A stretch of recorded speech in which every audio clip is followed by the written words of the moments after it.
My grandmother sent Christmas invitations to every family member except my 9-year-old daughter. When I asked why, she said only blood family was welcome. My daughter was adopted. Emma found the invitation list on the hall table 3 days before Christmas. She cried in her room for 3 days straight. On Christmas morning, I did not yell. I did not argue. I showed up at my grandmother's house with Emma and a folder of documents. When I opened that folder in front of 23 family members, my grandmother's face went white. My phone lit up with 85 missed calls before we even made it home. But I am getting ahead of myself. Let me tell you how we got here. How a woman who raised 4 children and preached family values at every Sunday dinner could look my daughter in the eye and tell her she did not belong. How a family that smiled for Christmas cards could fracture along a single sentence. And how I built something in silence that would rewrite every assumption they had ever made about me. The morning of Christmas Eve, I sat in my car outside my grandmother's house. The same brick colonial where I had spent every holiday for 37 years. Emma was at her friend's house. She had not wanted to go, but I told her Megan's mom was making gingerbread houses and she finally agreed. I needed her away from me for what came next. I needed to think without seeing her swollen eyes. My phone was in my lap. I had read the text from my cousin Jennifer 4 times. Gam says she's not changing her mind. She said you're welcome, but Emma needs to stay home. I'm sorry. I tried talking to her. Jennifer had 3 children. All of them were on the invitation list. All of them shared my grandmother's blood. I should back up. You need to understand what my family looked like from the outside. My grandmother, Margaret Westfield, had been the center of our family since my grandfather died in 1998. She hosted every holiday. She remembered every birthday. She kept photo albums that went back 4 generations, all carefully labeled in her slanted handwriting. My mother was her oldest daughter. Then came my Uncle Paul and my Aunt Diane. I had 7 cousins spread across those 3 siblings. We were close in the way families are close when someone orchestrates it. Every Thanksgiving, every Christmas, every Easter. My grandmother made sure we showed up. I was the middle child of my mother's 3 daughters. Sarah, the oldest, was a nurse practitioner, married to a dermatologist. 2 kids, both in private school. My younger sister, Rachel, was a stay-at-home mom with twin boys. Her husband managed a car dealership. Then there was me. Divorced at 31. Single mother at 33 when I adopted Emma from foster care. Working in what my family vaguely understood as sales. They had always looked at me with a certain kind of pity. The one whose marriage failed. The one who could not have biological children and had to adopt. The one who worked too much and did not seem to have much to show for it. I drove a 2015 Honda Accord. I lived in a 3-bedroom ranch that I had bought in 2019. I did not take vacations to Turks and Caicos like Sarah. I did not have a husband who bought me diamond earrings for our anniversary like Rachel. At family dinners, I was the one they asked if I needed help. If things were tight. If I had thought about going back to school for something more stable. What they did not know was that I had built something while they were not paying attention. My grandmother had always been particular about family.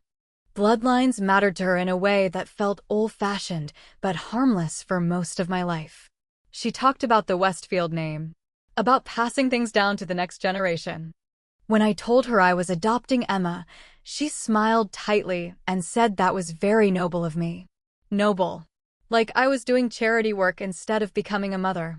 Emma was 6 when she came to me. She had been in 3 foster homes before mine. Her biological parents had lost custody when she was 4. By the time the adoption was finalized, she had been calling me mom for 8 months. She was smart and careful, and she laughed like it surprised her every time. My family was polite to her. They included her in the cousin photos. They bought her Christmas gifts. But there was always a distance. A way my grandmother would introduce her. This is Emma. Lindsay's daughter. Never my great-granddaughter. Never just Emma.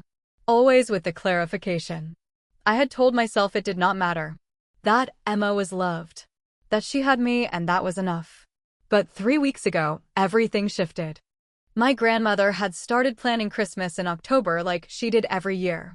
She made a list. She called each family member to confirm attendance. She assigned dishes. When she called me, she said she wanted to talk about something. I drove over on a Saturday afternoon.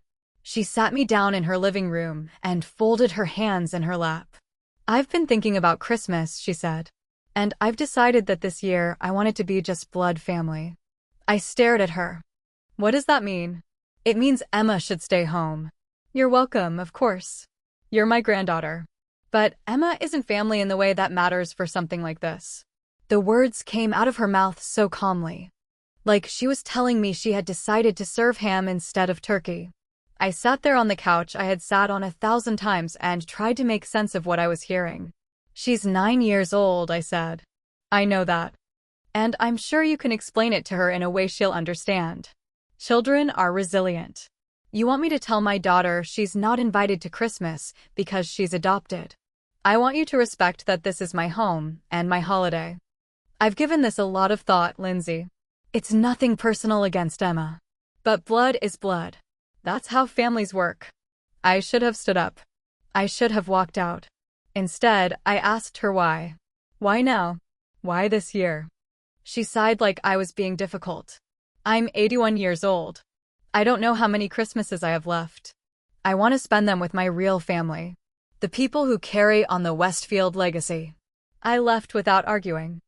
I went home and I did not tell Emma. Not yet. I called my mother that night. She had already heard. My grandmother had told her the plan. I asked my mother if she was going to say something. If she was going to stand up for her granddaughter. "Mom's set in her ways," my mother said. "You know how she is. Maybe it's better if Emma doesn't come this year. It might be uncomfortable for everyone." Uncomfortable for everyone. That was the phrase that stuck. Not that it was cruel. Not that it was wrong. That it would be uncomfortable. I called Sarah next.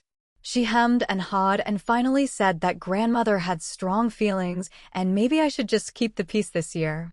Rachel did not even pick up. She texted me later. "I don't want to get in the middle of this." Not one of them thought to defend Emma. Not one of them thought to tell my grandmother that what she was doing was unforgivable. They were going to show up to Christmas dinner and eat her ham and pretend my daughter did not exist. I spent 3 days deciding what to do. I could skip Christmas entirely. Take Emma somewhere else. Start our own tradition. But that felt like letting my grandmother win. Like agreeing that Emma was less than. That she did not deserve to be part of this family. So I made a different choice. I started pulling files. I started making calls. I had been quiet for a long time about what I had built. About where I actually stood. My family saw what they wanted to see. A struggling single mother who needed their pity. They had no idea what I had been doing while they were not looking. Here is what my family knew about my career. I worked in sales. I traveled sometimes. I made enough to get by. Here is what they did not know. I was a senior acquisitions consultant for a commercial real estate firm. I had been doing it for 9 years. I specialized in distressed properties. Strip malls, small office buildings, industrial spaces that were underwater or mismanaged. I found them, analyzed them, and brought in investors to flip them or turn them profitable. My commission structure was 30% of net profit on each deal I closed. In the last 3 years, I had closed 8 deals. My personal take had been just over $1.2 million. I did not tell my family this because they would not have believed me. And because I did not need them to know. I lived modestly because I was building something. College funds. Retirement accounts. An investment portfolio that would mean Emma never had to struggle the way I had. I drove a Honda because I did not care about impressing people at stoplights. I lived in a ranch house because it had good schools and a backyard where Emma could play. But I had resources. I had attorneys. I had financial advisors. And I had documentation of every single asset my grandmother owned. Because 18 months ago, I had started looking into the Westfield family estate. My grandmother owned the house she lived in. A 4-bedroom colonial in a neighborhood that had appreciated significantly since she and my grandfather bought it in 1972. Current value, around $670,000. She also owned a lake house 2 hours north that the family used in the summer. Value, $340,000. She had investment accounts, a pension from my grandfather's years at the phone company, and Social Security. comfortable but not extravagant. What my family did not know was how that estate was structured. My grandmother had always talked about leaving everything to her children equally. 1/3 to my mother, 1/3 to Uncle Paul, 1/3 to Aunt Diane. That was the plan for decades. But 2 years ago, she had changed her will. I knew this because my Uncle Paul's wife, Karen, had mentioned it at a 4th of July barbecue. She had been drunk and complaining that my grandmother was playing favorites. I filed that information away. 6 months later, I hired a private attorney to look into it. Not because I wanted the money. I had my own money. But because I wanted to know how the power in my family was actually distributed. My attorney, Patricia Reyes, was thorough. She found that my grandmother had executed a new will in April of 2023. In the new will, 70% of her estate went to my Uncle Paul. 20% went to my mother. 10% went to Aunt Diane. The reasoning, according to the notes Patricia obtained, was that Uncle Paul had been the most attentive. He visited every week. He handled her finances. He made sure she was taken care of. What my grandmother did not know was that Uncle Paul had been skimming. Small amounts at first. A few hundred here and there from her checking account. Then larger sums. He had power of attorney. He had access. Over the course of 18 months, he had moved nearly $85,000 out of her accounts and into his own. Patricia had the bank records. We had traced every transfer. I did not do anything with this information right away. I kept it filed. I kept watching. And then my grandmother told me that Emma was not welcome at Christmas because she was not blood family. That was when I decided to use what I knew. I called Patricia the day after my grandmother uninvited Emma. I told her what happened. I told her I wanted to move forward with everything we had discussed. She said it would take about 2 weeks to prepare. I told her we had 3. The plan was simple. I would show up to Christmas with Emma. I would bring documentation of Uncle Paul's theft. I would bring documentation of my own financial position. And I would give my grandmother a choice. She could apologize to Emma in front of the entire family and reinstate her invitation publicly. Or I could file a police report on Uncle Paul's behalf and pursue conservatorship over her estate due to financial exploitation of a vulnerable adult. Either way, the family was going to learn who actually had power in this situation. Patricia thought I was being too aggressive. She said there were quieter ways to handle this. I told her quiet had not worked. My daughter had cried for 3 days. Quiet was over. The 2 weeks before Christmas were tense. My mother called me 4 times to ask if I was coming. I said I was still deciding. Sarah sent a group text to all the cousins saying she hoped we could all be mature about this. Rachel posted a photo on Instagram of her boys in matching Christmas pajamas with the caption, "Family is everything." I did not respond to any of it. Emma asked me twice if we were going to grandmother's house for Christmas. I told her we were figuring it out. She did not ask again. She was smart enough to know something was wrong. I hated that she had learned to read tension like that. That she had developed the instinct to make herself small. On December 20th, my Uncle Paul called me. He had never called me directly before. Everything always went through my grandmother or my mother. His voice was careful. "Lindsay, your grandmother is pretty upset about this whole situation." "Is she?" "She feels like you're being unreasonable. Emma's a great kid, but you have to understand where Mom is coming from. She's old-fashioned.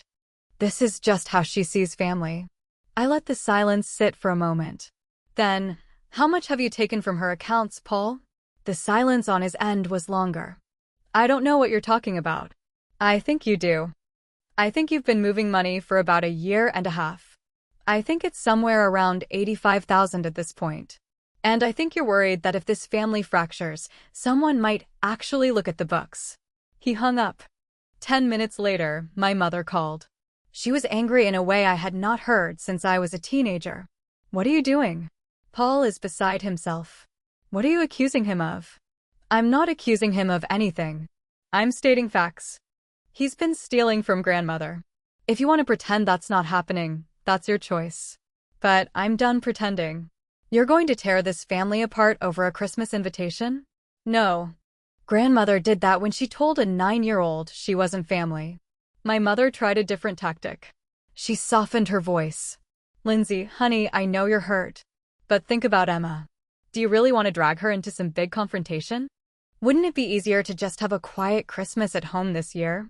Emma has been part of this family for 3 years. She deserves to be treated like it. If that's a confrontation, then that's what it is. She hung up too. I was running out of family members who were speaking to me. On December 23rd, my grandmother called.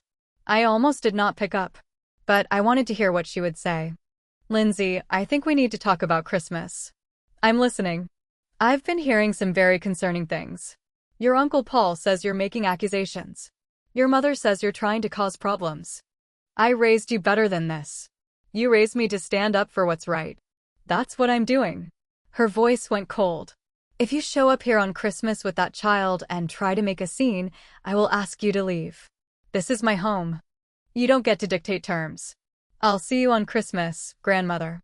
I hung up before she could respond. My hands were shaking. I had never spoken to her like that. I had spent 37 years being the good granddaughter. The one who did not make waves. The one who smiled and nodded and kept the peace. Emma came into the kitchen while I was standing there.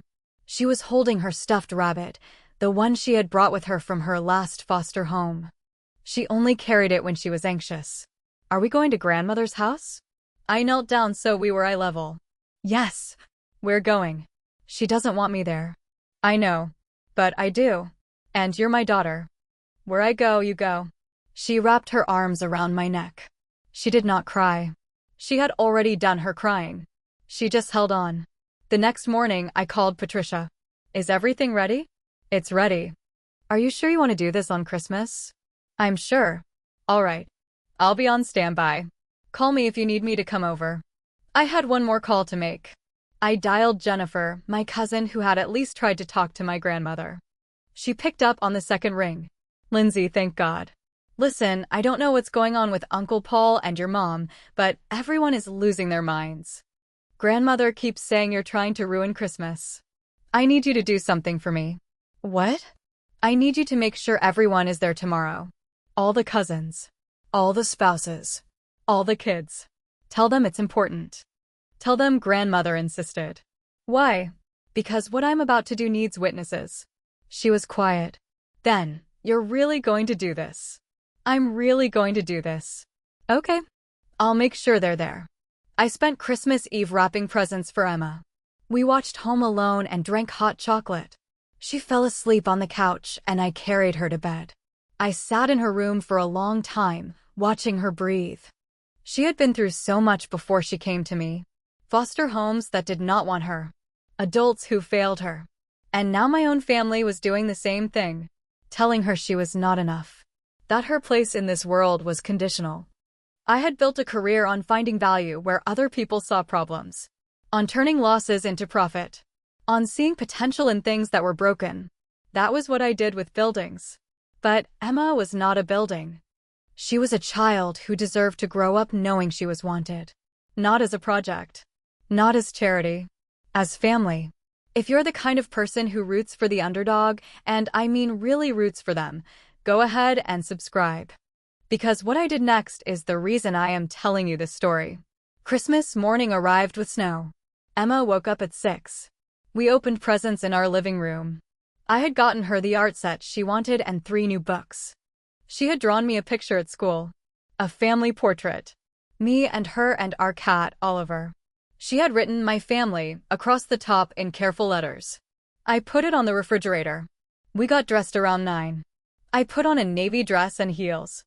Emma wore the red velvet dress I had bought her for the occasion. She looked beautiful. She looked like she belonged anywhere she wanted to be. I packed the folder of documents in my bag. Bank statements. The revised will. The timeline Patricia had prepared showing every transfer Uncle Paul had made. And one more thing. A letter I had written to my grandmother. I had spent 2 hours on it the night before. We drove to my grandmother's house in silence. Emma held her rabbit. I held the steering wheel. When we pulled into the driveway, there were already 8 cars parked on the street. Everyone was there. I turned to Emma. Remember what we talked about. Stay close to me. If anyone says something mean, you don't have to respond. I'll handle it. She nodded. We walked up to the front door. I did not knock. I opened it and walked in like I had every right to be there. Because I did. The house smelled like ham and cinnamon. I could hear voices in the living room. Laughter. The sound of children playing. We walked toward it. When we stepped into the doorway, the room went quiet. 23 people. My grandmother in her chair by the fireplace. My mother and father on the couch. Sarah and her family near the tree. Rachel and her husband by the window. Uncle Paul and Aunt Karen in the corner. Aunt Diane and her kids spread across the room. Jennifer caught my eye and gave me a small nod. My grandmother stood up. Her face was tight. Lindsay. I thought I made myself clear. You did. I'm choosing not to follow your instructions. This is my home. It is. And I'm your granddaughter. Emma is your great-granddaughter. We're family. So we're here. Uncle Paul stepped forward. Maybe you should take Emma into the kitchen. We can talk about this privately. I set my bag down on the coffee table. No. We're going to talk about it right here. In front of everyone. My mother stood up now. Lindsay, please. Don't do this. Don't do what? Don't point out that grandmother told a 9-year-old she's not family. Don't mention that all of you were fine with it. Don't bring up the fact that Uncle Paul has been stealing from her for 18 months. The room erupted. Paul's face went red. Karen grabbed his arm. My mother started talking over everyone. Sarah tried to shush her kids. My grandmother raised her hand and everyone went quiet. She had always been able to do that. Command a room with a gesture. That's enough. Lindsay, if you have something to say, say it. Then leave. I opened the folder. I pulled out the first document. Bank statements with highlighted sections. I held them up so everyone could see. These are grandmother's bank records for the last 18 months. These highlighted transactions are transfers to Uncle Paul's personal account. They total $84,700. He has power of attorney. He's been using it to steal from her. Paul lunged toward me. My father caught him. That's a lie. Those are legitimate expenses. I've been managing her bills. I pulled out the second document. This is a breakdown of her actual expenses. Utilities, property tax, insurance, groceries. They don't come close to $84,000. Try again. Aunt Karen was staring at her husband. Paul. What is she talking about? My grandmother sat back down. She looked pale. Is this true? Paul's voice cracked. Mom, I can explain. I was going to pay it back. I had some investments go bad and I needed to cover them. I was going to replace it before anyone noticed. You were stealing from your own mother, Aunt Diane said. Her voice was shaking. And you're the one who convinced her to change her will. To leave you most of everything. I pulled out the third document. The revised will. I handed it to my grandmother. Did you know that in the new will you signed, Paul gets 70% of your estate? My mother gets 20. Aunt Diane gets 10. He drew that up. He had you sign it while he was robbing you. My grandmother read the document. Her hands were trembling. She looked at Paul like she had never seen him before. You did this. I take care of you. I'm here every week. I manage everything. I deserved more than a third.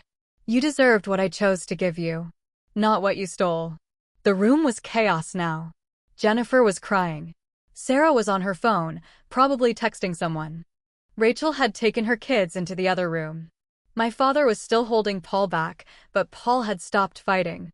He just stood there, defeated. I waited for it to settle. Then I pulled out the letter. The one I had written to my grandmother. I unfolded it. My hands were steady now. I wrote this last night. I'm going to read it. Then I'm going to give you a choice. My grandmother looked at me. For the first time in my life, she looked small. I started reading. Grandmother, you taught me that family is everything. You taught me that blood is what matters. You taught me that the Westfield name means something. I believed you. I structured my entire life around those values. But when I adopted Emma, you changed the definition of family. You decided that blood was more important than love. That DNA was more important than commitment. You looked at a 6-year-old child who had been abandoned and abused, and you decided she was not worth your time. Not worth your table. Not worth your legacy. You didn't do it loudly. You did it with small cuts. The way you introduced her. The way you left her out of stories. The way you made sure everyone knew she was different. And then this year, you made it official. You uninvited her from Christmas. You told her she was not family. You broke her heart 3 weeks before the holiday that's supposed to be about love and inclusion and joy. So here's what I know now. Blood doesn't make family. You do. The choices you make. The people you protect. The children you show up for. Emma is more my family than you have ever been. Because I chose her. Every single day I choose her. And she chose me back. That's family. What you did is cruelty wrapped in tradition. I folded the letter.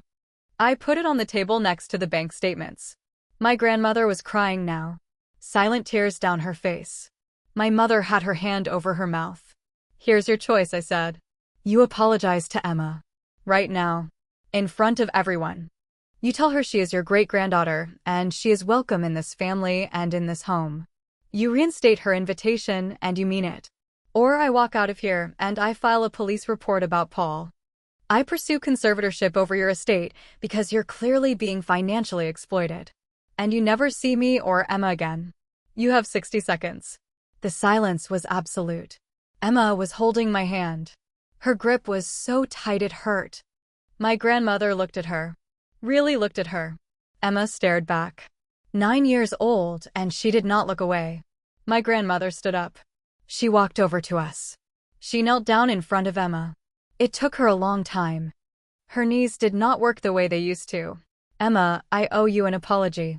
What I said to your mother was wrong. You are my great-granddaughter. You are part of this family. You are welcome in my home. I'm sorry I made you feel otherwise. Emma looked at me. I nodded. She looked back at my grandmother. Okay, Emma said. Her voice was small but clear. My grandmother reached out and took Emma's hand. Will you forgive me? Emma thought about it. I don't know yet. But I'll try. My grandmother nodded. She stood up slowly. My father helped her. She looked at me. Is that enough? It's a start. I picked up my bag. I took Emma's hand. We walked to the dining room and sat down at the table. The table I had been told Emma was not allowed to sit at. Jennifer brought us plates. Sarah brought Emma a ginger ale. One by one, the family filtered back into the room. Not everyone looked happy, but everyone sat down. Uncle Paul and Aunt Karen left. I heard their car start in the driveway.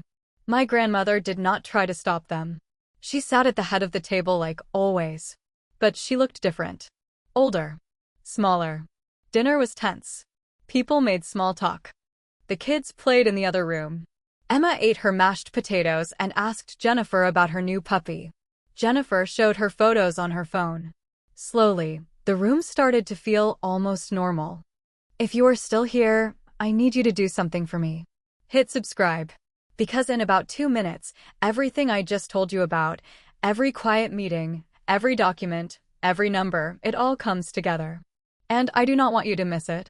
After dinner, my grandmother asked to speak to me privately. We went into her study. She closed the door. She sat in the leather chair that had been my grandfather's. I stood. You've been planning this for a long time, she said. 18 months. Why didn't you just talk to me? I did. When you uninvited Emma, I asked you why. You told me blood is blood. That's not a conversation. That's a verdict. She nodded slowly. I was wrong. Yes, you were. What happens now? With Paul? That's up to you. I have the documentation. I can file a report or I can let it go. But he doesn't get to manage your finances anymore.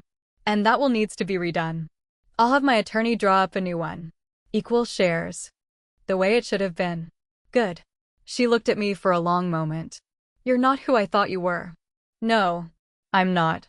You're richer than all of them, aren't you? Sarah with her doctor husband. Rachel with her country club membership. You've been sitting there in your Honda, letting us all think you needed help. I didn't need you to know. I needed to build something for Emma. Something that couldn't be taken away.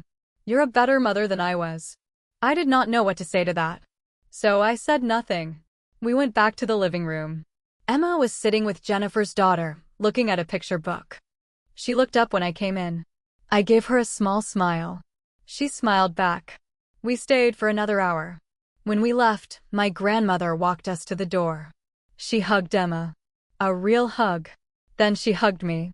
"Thank you for coming," she said. "Thank you for the apology." We drove home in the dark. Emma was quiet for a long time. Then she said, "Mom, are we going back next year?" "I don't know. Do you want to?" She thought about it. "Maybe. If she's nice." If she's nice, I agreed. That night, after Emma was asleep, I checked my phone. 85 missed calls. Texts from cousins I had not heard from in years. 3 voicemails from my mother. 1 from Sarah. I did not listen to them. Not yet. I poured a glass of wine and sat on my couch. Oliver jumped up next to me. I scratched behind his ears. I had spent years being quiet, being underestimated, letting my family see what they wanted to see. And in that quiet, I had built something they could not touch. A career. Financial security. A life for my daughter that did not depend on their approval or their money or their outdated ideas about what made someone family. Emma was mine. Not because we shared DNA. Because I chose her. Because she chose me. Because we built a family out of intention and love and showing up every single day. My grandmother had tried to take that away with a single sentence. And I had shown her exactly what happened when you underestimated me. When you assumed that quiet meant weak. That modest meant poor. That a woman in a Honda did not have the resources to rewrite the power structure of an entire family. The documents were back in my bag. The bank statements. The will. The letter. I would keep them. Just in case. But I did not think I would need them again. My grandmother had learned something today. They all had. You do not get to decide who is family. Love decides that. Commitment decides that. And if you are foolish enough to try to exclude a child, you better make sure her mother does not have the resources to make you regret it. Because I did. And I would use them again if I had to. Every single time, the week after Christmas felt strange. Quiet in a way that was new. Emma went back to school on January 3rd. I went back to work on January 4th. Patricia called me that first Monday. "How are you holding up?" "I'm fine. Better than fine." Her voice was careful. "I've been doing this for 15 years. I've never seen someone execute a plan like that without flinching. Most people get to the moment and they back down. I wasn't going to back down. I know. That's what made it work." We talked logistics for a few minutes. The police report on Uncle Paul. Whether my grandmother wanted to pursue charges or just restitution. Patricia said my grandmother had called her directly. Asked for recommendations on estate attorneys. Asked if Patricia could review the new will before she signed it. "She's taking this seriously," Patricia said. "Good. Your family is going to fracture over this. You know that.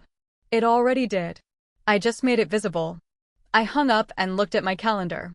3 client meetings that week. A site visit on Thursday. A proposal due Friday. Normal life. The kind of life I had built while my family was deciding whether my daughter counted as family. My mother called that night. I let it go to voicemail. She called again the next morning. I answered on the 3rd ring. "Lindsay, we need to talk." "So talk." She took a breath. "What you did at Christmas was humiliating. For all of us. You made a spectacle out of a private family matter. There was nothing private about uninviting a 9-year-old from Christmas." Your grandmother apologized. She admitted she was wrong. What more do you want? I want you to understand why I did it. Why I had to. I understand you wanted to make a point. You made it. Now the whole family is falling apart. Paul and Karen are getting divorced. Your grandmother is questioning every relationship she has. Aunt Diane won't speak to anyone. You got what you wanted. I sat down on my couch. Oliver jumped up beside me. What I wanted was for my daughter to be treated like family. That's it. If the family falls apart because I asked for basic human decency, then maybe it deserved to fall apart. You didn't just ask. You threatened. You humiliated your uncle in front of everyone. He stole $84,000 from his own mother. I didn't humiliate him. He humiliated himself. And you just happen to have all that information ready. You've been planning this. For 18 months. The silence stretched. Then, I don't know who you are anymore. I'm the same person I've always been. You just never bothered to look. She hung up. I blocked her number. Not forever. just until I was ready to talk to her on my terms. Sarah texted me 3 days later. A long message about family and forgiveness and how we all needed to move forward. I read it twice and then deleted it without responding. Rachel sent a Facebook message. I archived it. Jennifer called and I actually picked up. Hey, I just wanted to check in. I'm okay. That was the wildest thing I've ever seen. I mean it. I've been replaying it in my head for 2 weeks. Good wild or bad wild? She laughed. It sounded genuine. Good wild. Necessary wild. Grandmother needed to hear that. We all did. Thank you. Listen, I know the family is a mess right now. But I'm on your side. Emma is family. She always has been. I should have said that before. You're saying it now. That counts. We talked for 20 minutes. About her kids. About work. About how Uncle Paul had moved out and was staying with a friend. How Aunt Karen had hired a forensic accountant. How my grandmother had started going to therapy. Jennifer said it felt like watching a building collapse in slow motion. Maybe it needed to collapse, I said. Maybe we build something better. Maybe. Emma came home from school that afternoon with a permission slip for a field trip. The Science Museum. I signed it and made a note in my calendar. She did her homework at the kitchen table while I made dinner. Chicken stir fry. Her favorite. We ate and watched Encanto for the 4th time. She sang along to every song. At bedtime, she asked me if grandmother was still mad at her. No, baby. She's not mad at you. Is she mad at you? I don't know. Maybe. But that's not your problem to worry about. Okay. She pulled her blanket up to her chin. Mom? Thank you for what you did. You don't have to thank me. I know. But I want to. I kissed her forehead and turned off the light. I stood in the hallway for a long time, just breathing. This was what mattered. Not my mother's approval. Not my grandmother's outdated ideas about blood. Not the family's comfort. Emma. Safe and loved and knowing she belonged. The rest of January passed quietly. Work picked up. I closed a deal on a small shopping center in February. My cut was $93,000. I put half in Emma's college fund and half in investments. Patricia sent me the final documentation on my grandmother's new will. Equal thirds to her 3 children. A trust for the grandchildren, including Emma. It was dated January 15th. In March, my grandmother called me. I almost didn't answer. But I did. Lindsay. I was hoping we could talk. I'm listening. I'd like to see you. And Emma.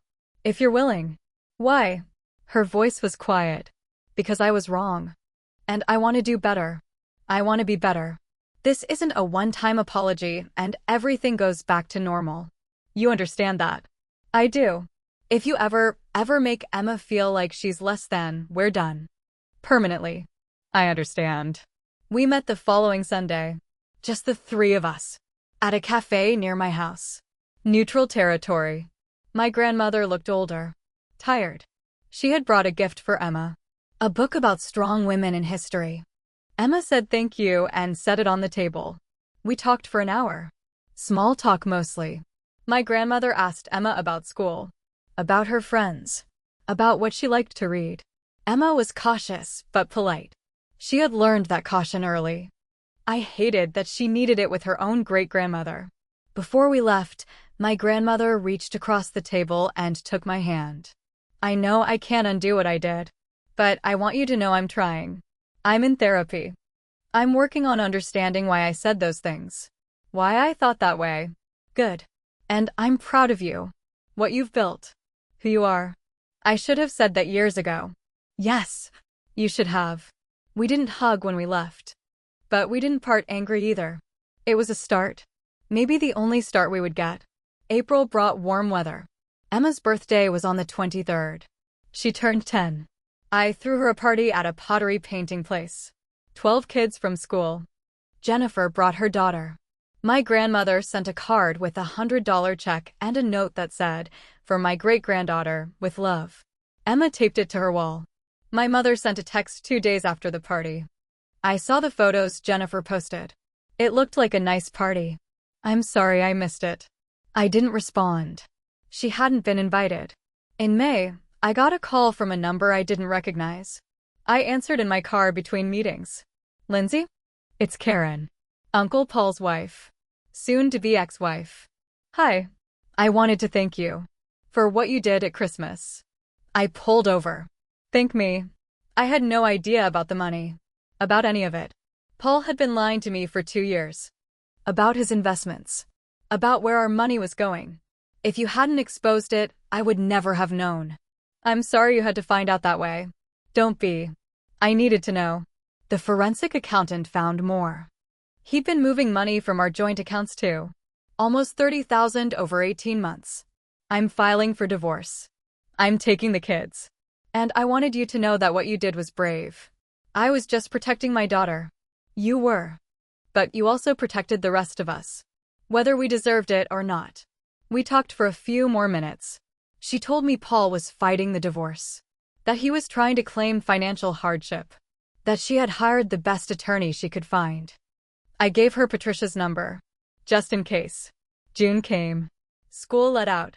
Emma went to day camp 3 days a week. I adjusted my schedule to drop her off and pick her up. We spent weekends at the pool. At the park. At the library. Normal summer things. My grandmother invited us to the lake house for the 4th of July. Just us. Not the whole family. I said yes. Emma was nervous about it. I told her we could leave any time she wanted. We drove up on July 3rd.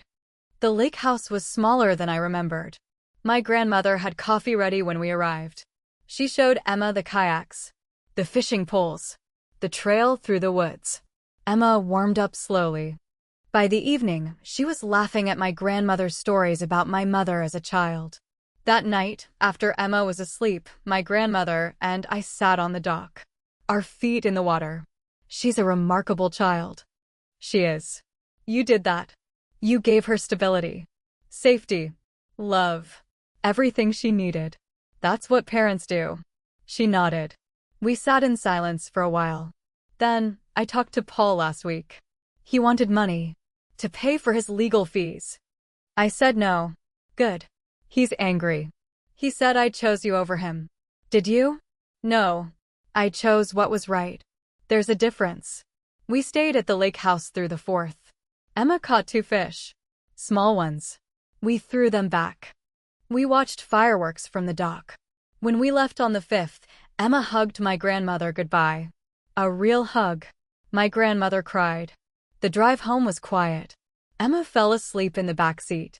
I thought about how far we had come. How much had changed. 6 months ago, my family had tried to exclude my daughter from Christmas. Now we were building something new. Something smaller, but more honest. Work stayed steady through the summer. I closed another deal in August. A small office building that had been sitting vacant for 3 years. I brought in a developer. We turned it into co-working spaces. My cut was $78,000. I opened a separate investment account for Emma's future. When she turned 18, she would have options. College. Travel. Starting a business. Whatever she wanted. In September, Emma started 4th grade. She made the soccer team. I went to every game. My grandmother came to 2. She sat in a folding chair and cheered when Emma scored. It was awkward at first. Other parents asked who she was. I introduced her as Emma's great-grandmother. She introduced herself the same way. October brought cool weather. Halloween. Emma dressed as a scientist. We went trick-or-treating in our neighborhood. Jennifer and her daughter met us. We walked the blocks together. Emma's bag filled with candy. She was happy. Uncomplicated happy. The kind of happy that comes from being a kid who knows she's loved. November arrived and with it, the question I had been waiting for. My grandmother called on the 10th. I'm planning Thanksgiving. I wanted to know if you and Emma would come. Who else is coming? Your mother. Sarah and her family. Jennifer and her family. Aunt Diane and her kids. Not Paul. Not Rachel. Why not Rachel? She told me that if I was going to choose sides, she was choosing Paul's. I told her there were no sides. Just right and wrong. She hasn't spoken to me since. I thought about it. Emma was in the other room doing homework. I could hear her humming. We'll come. But the same rules apply. If anyone makes Emma feel unwelcome, we leave. Understood. Thanksgiving was tense but civil. My mother was polite to Emma. Sarah's kids played with her. Jennifer sat next to me at dinner and squeezed my hand when my grandmother said grace. She thanked God for family, for second chances, for the people at this table. Emma ate 2 pieces of pie. She helped Jennifer's daughter feed the dog scraps under the table. When we left, my mother stopped me at the door. Can we talk? Soon. Maybe. When I'm ready. Okay. We drove home in the dark. Emma asked if we were going to grandmother's for Christmas. Do you want to? She thought about it. Yeah, I think so. Then we will. December came fast. Work slowed down for the holidays. I took time off to be with Emma. We decorated the tree. We baked cookies. We watched Christmas movies. On December 20th, my phone rang. Patricia. I have news. Paul is being charged. Wire fraud. Exploitation of a vulnerable adult. The DA is moving forward. When? Arraignment is in January. Your grandmother is cooperating fully. She's testifying. Good. This is going to get messy. Are you prepared for that? I've been prepared for a year. Christmas Eve, I wrapped Emma's presents. A new bike. Art supplies. Books. The new Lego set she'd been asking about. She fell asleep on the couch watching Elf. I carried her to bed and tucked her in. Christmas morning, we opened presents in our living room. Just us. Then we got dressed and drove to my grandmother's house. The same brick colonial. The same driveway. But this time, Emma walked in holding my hand without fear. 18 people this year. Smaller than last year. But warmer. My mother hugged Emma when we arrived. Sarah's husband asked Emma about soccer. Jennifer's daughter pulled her into the playroom to show her a new game. Dinner was ham and mashed potatoes and green beans. My grandmother sat at the head of the table. She looked at me halfway through the meal. I looked back. She nodded. I nodded back. After dinner, my mother asked if she could talk to me privately. We went into the study. She closed the door. I owe you an apology. A real one. I waited. I should have stood up for Emma last year. I should have told Mom she was wrong. I should have refused to come if Emma wasn't invited. I didn't. I chose the easy path. I chose not to make waves. And I'm sorry. Why didn't you? She looked at her hands. Because I was scared. Mom has always had this power over us. Her approval mattered so much. I didn't want to lose it. But watching what you did, how you stood up for your daughter even when it cost you everything, I realized I was wrong. Emma deserved better. You deserved better. Yes, we did. Can you forgive me? Eventually. Not today.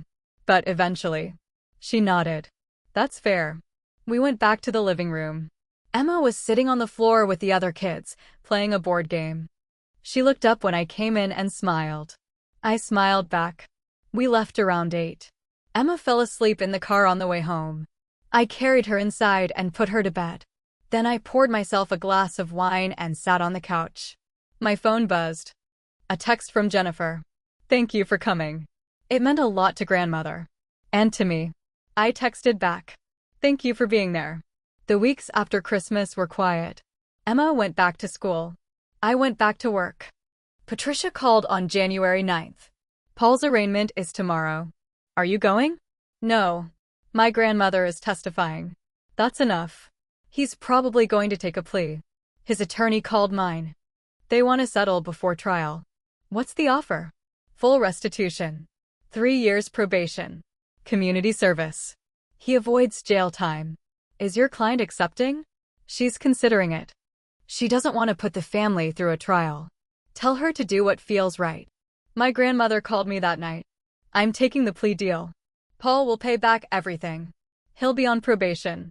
He won't be able to manage anyone's finances. How do you feel about that? Relieved. Sad. Angry. All of it. That's fair.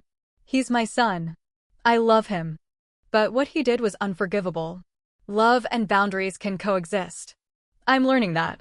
February brought snow. March brought Emma's spring soccer season. I went to every game. My grandmother came to 3. My mother came to 1.